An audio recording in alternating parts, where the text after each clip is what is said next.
Halo Budum, selamat datang kembali di Rungkad bersama KB ya. Ini untuk hasil minggu lalu, gue kasih lihat dulu teman-teman. Minggu lalu untuk hari pertama benar 1. Hari kedua minggu pertama benar 1. Minggu pertama hari ketiga benar 1. Gokil. Dari 8 pertandingan cuma benar 3 teman-teman ya. Memang sesuai judul kita tuh emang nggak keluar gitu loh dari judul teman-teman. Tetap dengan judul kita ya, Rungkat bersama KB. Jadi ya seperti yang gue bilang juga gitu loh minggu lalu, teman-teman silahkan tuliskan sendiri prediction kalian di kolom komentar. Tapi sebelum kita ngepredik untuk pertandingan di minggu yang kedua teman-teman, kita ada beberapa pengumuman yang menurut gue sangat-sangat penting ya. Salah satunya adalah bursa dari Navi sebelumnya yang menuju ke EVOS. Bursa transfer yang cukup menarik yaitu adalah Swallow. Karena desas-desisnya kemarin itu emang Aqua kan, beberapa kali kan kayak dirumorkan akan ke EVOS. Ya gue sih emang cukup gak percaya ya kalau ngomongin Aqua ke EVOS. Karena melihat tren dari EVOS yang ngebawa PH 2 kali, gue rasa EVOS emang kurang cocok sama PH. Dan emang nama yang paling masuk waktu itu terdengar di kabar angin memang Swallow teman-teman. Jadi ya welcome untuk Swallow. Begitu juga dengan Barbosa teman-teman. Jadi Barbosa sudah selesai nih dari perjalanan dan petualangan dia di Malaysia.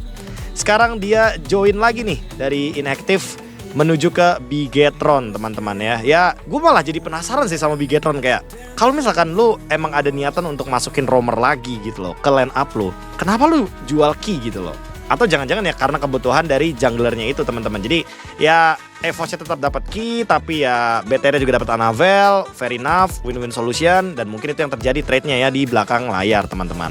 Tapi welcome buat Barbosa. Seenggaknya dengan adanya Barbosa harusnya Light jadi worry nih. Meleng dikit bisa digantiin soalnya posisinya teman-teman dengan Barbosa ya. Karena sama-sama roamer gitu loh. Dan yang ketiga adalah informasi atau pengumuman dari Super Ken yang dia statusnya sekarang inactive. Buat yang nanya, Bang Super Ken kemana? Gua jujur nggak tahu. Mungkin tanyanya Razeboy aja teman-teman. Karena Razeboy ini merupakan coach paling deket sama Super Ken. Jadi silahkan tanya ke beliau ya teman-teman ya. Jadi sekian aja untuk update bursa transfernya. Anjay, Swallow. Ini menjawab pertanyaan gue juga ya. Kalau misalkan sebenarnya ya EVOS tetap bakal pusing menang atau kalah. Menangnya EVOS kemarin itu karena kekompakan mereka. Dan gue rasa kalau seandainya mereka tidak memanfaatkan chemistry yang sudah dibuat, akan sangat disayangkan. Tapi dengan masuknya Swallow, ya gue berharap semoga nanti tidak flop nih untuk apa yang terjadi waktu kemarin. Karena di minggu pertama gue rasa udah sangat-sangat flawless lah untuk EVOS itu sendiri. Tinggal kita lihat nih pure mid lanernya nanti akan bermain, atau jangan-jangan Natko-nya bakal fokus di mid lane atau fokus di EXP. We'll see ke depannya. Oke, kita mulai dari pertandingan di hari pertama. BTW ini for your information teman-teman ya. Untuk minggu ini gua tidak restream karena di hari Jumat ini gua bakal nge-cash Magic Chess MC City. Sabtu Minggu gua ada di MPL. Jadi kalau teman-teman nungguin gua restream, silahkan mungkin ke Steven AG atau ke Razeboy, karena dua temen gue pasti restream teman-teman ya di akhir pekan ini. Kita mulai dari pertandingan pertama, Onyx versus Gig. Waduh, ini Gig gue merasa memang belum menemukan formula yang bagus untuk mendapatkan kemenangan teman-teman. Tapi kalau gue lihat dari Onyx, kalau Onyx masih ngelakuin hal-hal kecil yang kayak kemarin, hal-hal yang tidak diperlukan, hal-hal yang kayak udah apa sih, udah gitu loh. Kalau gue ngomongnya kayak gitu aja teman-teman, udah apa, udah ini jangan gitu loh dilakukan lagi. Gue rasa Gig punya kesempatan untuk mencuri poin dan gue merasa kalau emang ini gamenya bakal jadi 2-1 memungkinkan sekali, mengingat Onyx yang sekarang gue rasa harusnya lebih aware gitu loh. Lebih aware kenapa? Karena mereka bisa saja tidak melakukan kesalahan sama sekali atau melakukan kesalahan yang sama kembali sehingga nantinya ya Onyx akan kecurian poin gitu loh ketika berhadapan sama Geek Farm. Tapi menurut gue di sini game masih dipegang sama Onyx. Hanya saja gue nggak yakin kalau gamenya bakal clean. Karena gue tidak melihat Onyx yang dari kemarin itu bisa endgame dengan bersih. Ya gue berharap ya lu bayangin Onyx ini yang pialanya paling banyak gitu di MPL ID. Kalau sampai dia mainnya nggak maksimal itu menurut gue sangat disayangkan, apalagi udah masuk minggu yang kedua teman-teman. Pertandingan kedua akan dimulai dengan adanya Dewa versus Navi. Jadi untuk penutupan hari Jumat ini akan ada pertandingan yang menurut gua cukup menarik karena di akhir minggu pertama kedua tim ini tuh sudah naik nih, udah mendapatkan momentumnya. Tapi menurut gua momentumnya bakal dipegang sama Dewa karena dua hal teman-teman. Yang pertama karena Maybe ini menurut gue gold laner yang tenang sekali, sangat berbeda dengan Shive yang Shive mencolok banget, dia carry the game. Tapi kalau emang nanti akan ada kejutan, menurut gue kejutannya dari jungle. Antara Woshipol yang main, karena menurut gue kalau Woshipol yang main ini Ray harusnya bakal punya persaingan ketat lah di area jungle. Cuma bukan untuk adu retribution. Gue kalau boleh jujur teman-teman, gue sampai sekarang even waktu Woshipol di BTR, gue masih belum lihat Woshipol dengan Suyonya itu dapat retribution point yang bagus. Nah, jadi yang punya keuntungan di sini tuh Dewa sebenarnya. Dewa dari segi gold lane ya oke, sama-sama kuat. Shive dan juga Maybe sama-sama gendong. Tapi poin terpentingnya adalah di play objektifnya. Kalau menurut gua peran dari Ray di sini sangat-sangat krusial. Mau dia lawan Aether, mau dia lawan Woshipol, secara data, ini di atas kertas saya teman-teman ya. Secara data seperti yang sering gua bilang, gua selalu bawa data kalau ngomongin hal kayak gini. Ya Ray udah pasti menangin Battle of Retribution-nya. Menurut gua satu-satunya cara untuk Na'Vi menang di sini adalah dengan ngerecokin turtle-nya. Mungkin ini tugas Kars dan juga udah pasti Hanavi ya. Gua rasa Na'Vi pasti akan memberikan perlawanan yang ketat, tapi kayaknya Dewa masih mendapatkan poin di sini teman-teman. Dan kalau ngomongin 2-0, gua nggak tahu sih. Even kayak tim Dewa versus Na'Vi, gua rasa ini bakal menjadi pertandingan yang cukup ketat kalau emang nanti mereka sama-sama bisa memaksimalkan misplay dari lawan-lawannya. Di hari yang kedua ada 3 pertandingan, Na'Vi versus Alter Ego, RRQ versus TLID, dan juga BTR lawan EVOS. Kita menuju ke match pertama ya. Na'Vi versus Alter Ego. Waduh. Jujur guys, jujur. Gua sangat melihat potensi yang begitu luar biasa dari Rin. Dan lagi-lagi ini pertarungan antar jungler yang sangat menarik sekali karena Rin gak cuma jungler mekanik, dia bahkan kemarin waktu debutnya tuh dia bisa adu retreat sama Nanael, yang dimana Nanael kalau ngomongin soal kontes objektif tuh dia selalu bisa memanfaatkan hal tersebut. Tapi itu waktu di Geek Farm ya jersey-nya teman-teman. Dan berhadapan sama Na'Vi, gua rasa gamenya bakal keras. Hanya saja Alter Ego ini seperti biasa teman-teman, finishing touch-nya aja, sentuhan akhirnya, please halusin lagi yuk Alter Ego.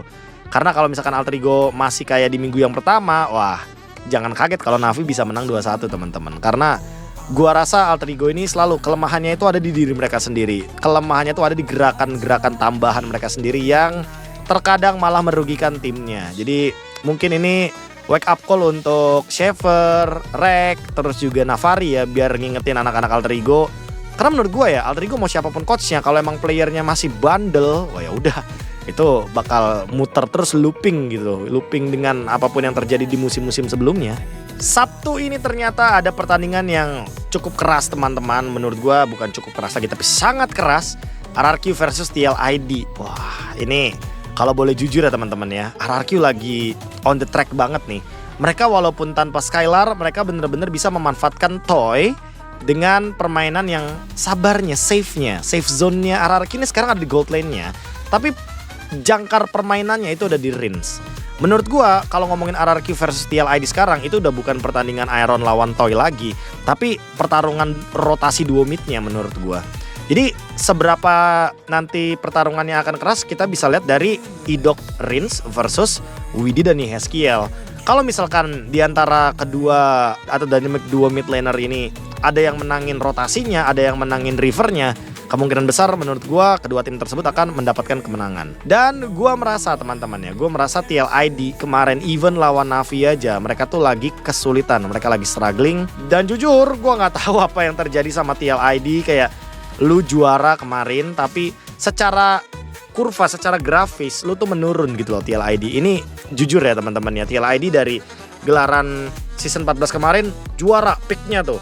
Terus tiba-tiba M6 juara 2, ESL juara 3. Sekarang MPL ID lagi turun juga. Jadi menurut gue grafiknya kurang cukup mendukung untuk TLID. Dan gue rasa kayaknya untuk besok nih RRQ kayaknya ya, gue pegang RRQ sih. Cukup menarik soal pertandingannya teman-teman. Dan pertandingan ditutup untuk hari yang kedua, minggu yang kedua dengan BTR versus EVOS. Ini pertarungan yang menurut gue akan sangat-sangat memperebutkan dua hal. Suyo udah pasti yang pertama, dan yang kedua adalah Granger.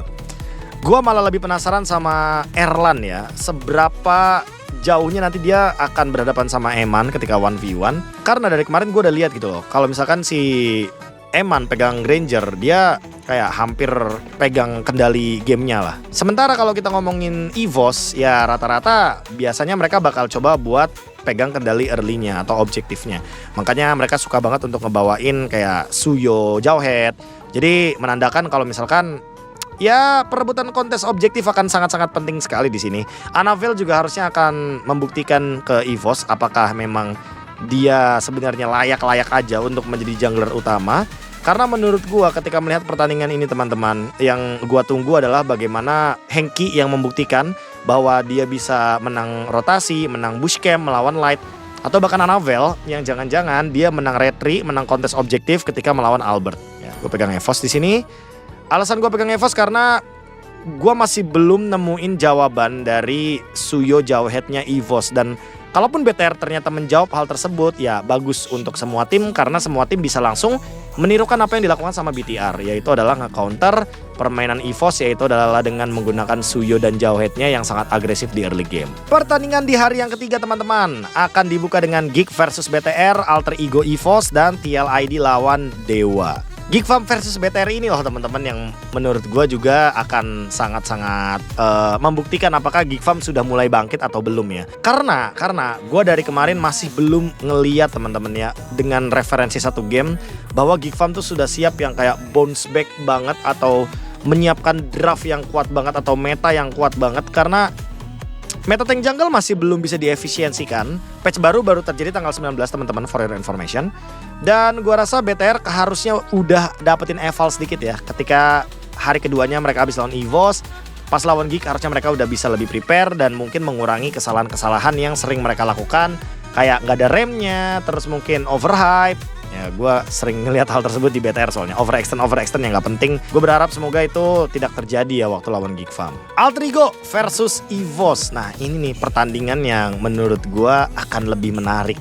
Karena bukan cuma pertandingan antar laningnya teman-teman. Bukan kayak cuma ya jungle versus jungle-nya. Tapi bagaimana ketika mereka sedang dalam fight 5 lawan 5. Terutama ketika kita sekarang udah ngeliat Nino udah bener-bener aktif banget lah untuk ngebuat setup team fight gitu kan. Lagi-lagi kalau kita ngomongin soal EXP laner ini mungkin ada kecenderungan perbedaan win rate. Karena jujur Povius di tangan Alter Ego itu win rate-nya bagus. Sementara Povius di EVOS gue masih belum melihat angka yang begitu bagus. Nah harusnya dua XP laner ini akan concern nih sama Povius atau jangan-jangan sama Cici, yang karena mungkin Cici lagi up-upnya banget. Menurut gue kalaupun emang Alter Ego sudah menemukan jawaban ya atas Suyo Jawhead, ya berarti itu adalah agresivitasnya Alter Ego sendiri. Karena gue lagi-lagi teman-teman, gue masih belum ngelihat EVOS itu bisa dikalahin untuk Suyo Jawheadnya. Atau jangan-jangan nanti bakal di-deny aja nih, di-ban Suyonya gitu loh sama Alter Ego. So, gue bakal pilih Alter Ego untuk pertandingan AF versus EVOS. Kalau ditanya apa jawabannya Alter Ego lawan EVOS megang Alter Ego, gue rasa ya karena Alter Ego kalau udah pegang early game mereka bagus lah buat nekennya. Dan EVOS tuh masih belum kelihatan game yang dimana mereka tuh early-nya kalah. Karena kalau waktu lawan Liquid aja mereka early-nya kalah, mereka tuh gak bisa ngebalikin gamenya. Nah makanya gue masih nungguin EVOS ini bikin momentum comeback gitu loh teman-teman. Biar nanti ya ada referensi game kalau misalkan sekalipun kalah early game ya EVOS tetap bisa ngebalikin gitu loh. Pertandingan ditutup dengan TLID versus Dewa. Wah ini gue suka banget nih kalau pertandingannya udah kayak gini ya teman-teman ya. Dan langsung aja kalau begitu gue bakal bilang kayaknya TLID masih mencari-cari alasan untuk mereka bisa comeback atau kembali lagi ke track mereka. Dan gua rasa mungkin di minggu ketiga mulai nih mainin Kyo. Jadi gua pegang Dewa di sini teman-teman. Karena gua rasa alasan kenapa gua memilih Dewa di sini adalah ya itu yang gue bilang tadi kan, Iron lawan Maybe. Iron itu udah bersinar banget, dia mencolok banget, sementara Maybe kayak dia diem senyap.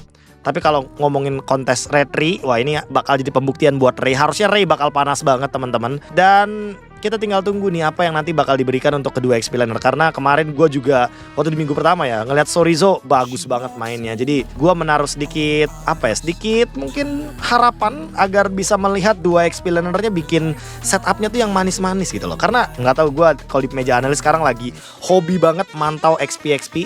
Karena biasanya sebuah tim kalau lagi menang biasanya XP pasti jago.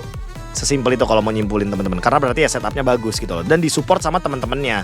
Karena percuma gitu loh, XP-nya udah setup bagus tapi ya teman-temannya nggak bisa follow. Mungkin gua ambil contoh kayak ya Luke contohnya. Udah ada beberapa referensi. Mungkin teman-teman tonton ulang aja pertandingan BTR. Berapa banyak momen yang diciptakan sama Luke kalau di follow up itu bakal bagus banget sebenarnya. Sekian teman-teman untuk Rungkat bersama KB hari ini. Dan untuk minggu kedua enjoy teman-teman. Jangan lupa juga untuk tuliskan di kolom komentar prediksi kalian secara pribadi. Dan jujur gue cukup terkejut ya, karena gue barusan dapat surat. Ini mana? Cloud gue hilang. Diganti sama 3000 diamond. Sangat-sangat rugi sekali teman-teman. Gua gak dikasih tahu kalau ternyata gua harus mengisi alamat, tapi ya pokoknya terima kasih buat teman-teman walaupun gua sedih. Semoga kalian tidak merasakan kesedihan seperti gua. Sampai ketemu lagi di Rungkat bersama KB minggu depan, minggu ketiga. Jangan lupa bahagia. Dadah.